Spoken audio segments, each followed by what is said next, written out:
We're in for it. Joining us now, co-author of The Trump Economic Miracle, former Reagan economist Art Laffer. Art, great to see you. This is interesting to me. Great to see you, Brian. Trump talking to the folks at Davos on tariffs. I suspect they will be a little tense, and I suspect he will not hold back, nor should he. Your thoughts? My thoughts are very simple. I think you're completely correct on that he won't hold back. He never does on anything, and I love him for it.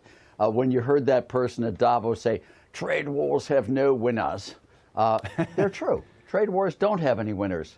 But let me also say that the losers don't lose equally. And when you look at the leverage here the U.S. has enormous leverage over these countries. Look at Mexico's Sheinbaum coming up and begging here, or Canada's Trudeau come down. You know, the U.S. can really lever trade very, very much. Biden never did it. Trump understands how to do it, and he does it to get great deals, not only for the U.S., but for the world as a whole. And what I think he's doing with these trade situations is doing exactly what a politician and a good negotiator should do, is leverage that trade situation and get them to reduce their tariffs, their quotas, their non-tariff barriers, or get them to stop illegal importation. He's doing a great job on this and understands trade far better than any academic economist I have ever known, including myself. Our headline on it was, President Trump's got world leaders worried about tariffs. World leaders are worried about the tariffs. And my reaction was, good, you should be worried.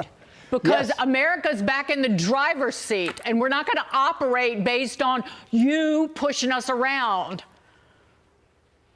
Thank you. Thank you. Biden was wussy and all of this. I'm global. Blah, blah, blah. You know, U.S. pollution of the atmosphere has been dropping dramatically. The place that it's going crazy up is China. Why should we be sitting there putting all these restrictions on us when the other people don't have those restrictions? When you look at trade, why should we be cutting tariffs and all that when these other countries are having much higher tariffs or are not trying to help us on the border in any way, shape, or form? Right. He did it in his first term, and he's going to do it now. And let me just say, if I may, Donald Trump's trade deals in his first term, all of them had trade barrier reductions, not increases. This guy, Donald Trump, President of the United States, thank goodness, is the most free trade president around.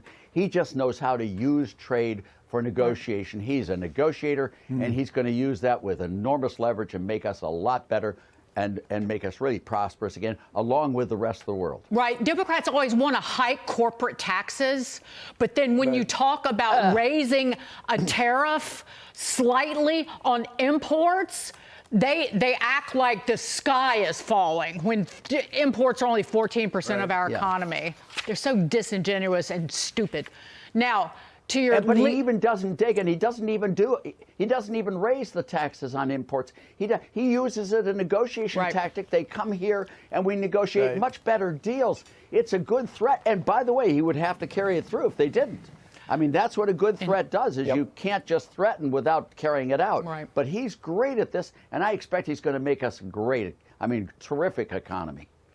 Now, to your least favorite Disney princess, millionaire Disney heiress and face of the wealthy activist group Patriotic Millionaires, Abigail Disney piping up again. She isn't exactly rolling out the red carpet for President Trump and his billionaire friends. So her group fired off an X, a post, saying, quote, 63% of millionaires around the world think the influence of the super rich on the Trump presidency is a threat to global stability. These millionaires say we must draw the line and tax the super rich if we want to save our democracy. So, Art, the really, really rich want to tax the super rich because there's some virtue in being really rich but not super rich. Can you explain this one to me, Art? Maybe you can help me here. Yeah, well, I can explain it. Yeah, sure. The second generation Disney did not do Disney. She's an inheritor of this, and she's not the producer. What you look at the super rich like Elon Musk and like Vivek Ramaswamy, and you look at these other people, Zuckerberg and all who were down there with Trump, they actually did it. They made the world a lot better and made a lot of money in the process.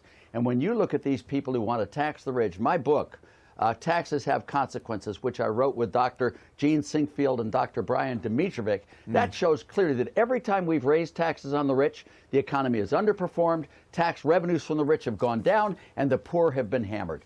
Every time we've lowered tax rates on the rich, the economy has outperformed, tax revenues from the rich have gone up, and the poor have been benefited enormously as a result. These people don't know any economics, they also don't know how to create wealth like their grandfathers or their fathers did. This is a group of people that just should keep quiet and let Elon Musk and Vivek do the job.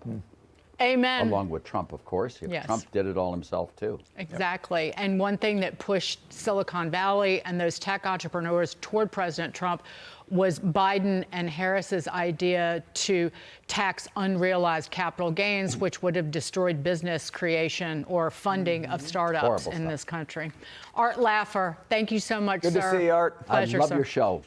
Love your you show. more.